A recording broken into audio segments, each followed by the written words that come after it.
నమస్తే అండి, నా పేరు శ్రీదేవి. సో మొన్నటి క్లాస్లో మనం ఫ్యూచర్ టెన్స్ తెలుసుకున్నాం కదా. ఫ్యూచర్ టెన్స్ యొక్క స్ట్రక్చర్ ఏంటి?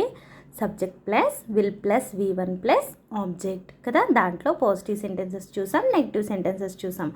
అలాగే నిన్నటి క్లాస్లో మనం ఇంట్రోగేటివ్ సెంటెన్సెస్ చూసాం, WH క్వశ్చన్స్ చూసాం కదండి. సో ఈరోజు క్లాస్లో మనం వాటన్నిటికీ కలిపి ఎగ్జాంపుల్స్ అన్నది రాశానండి. సో ఈరోజు చూద్దాం. ఐ విల్ గో అంటే నేను వెళ్తాను. ఇదేం సెంటెన్స్ అండి? Positive.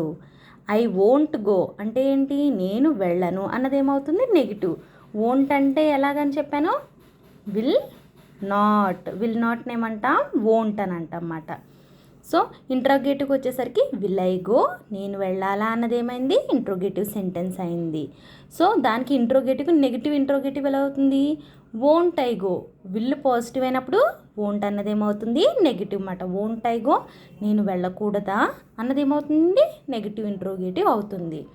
So how will I go, నేను ఎలా వెళ్ళాలి అన్నది ఏమవుతుంది? WH క్వశ్చన్ అవుతుంది. నెగిటివ్ WHలు ఎలా ఉంటాయో చూద్దాం. How will I go, will అంటే పాజిటివ్ అయింది, దానికి నెగిటివ్ పెట్టాలంటే won't. How won't I go అన్నది ఏంటి? నేను ఎలా వెళ్ళకూడదు. అర్థమైందా? దాన్ని నెగిటివ్ WH అంటారు. సో ఇక్కడ చూడండి, షీ విల్ ప్లే, ఆమె ఆడుతుంది. ఎప్పుడు? షీ విల్ అన్నప్పుడు మనకేం తెలియాలి అని చెప్పాను?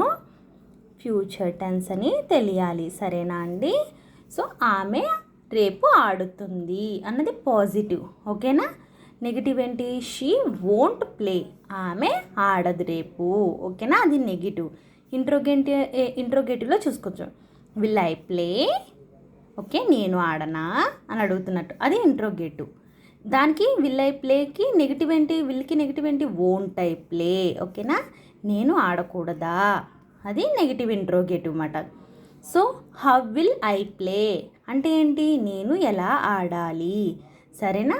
అది WH క్వశ్చన్ అవుతుంది. So how won't he play, he అంటే అతడు. ఓకేనండి? హీ అంటే అతడు. వోంట్ అంటే ఏంటి? ఇక్కడ ఇది నెగటివ్. ఇక్కడ పాజిటివ్ ఏంటి? విల్ అన్నది పాజిటివ్. ఓకేనా? హౌ వోంట్ హీ ప్లే అంటే అతను ఎలా ఆడకూడదు అన్నది ఏమవుతుంది? నెగిటివ్ WH క్వశ్చన్ అవుతుంది. అంతేనా అండి? సో ఇంతే అండి ఈరోజుకి.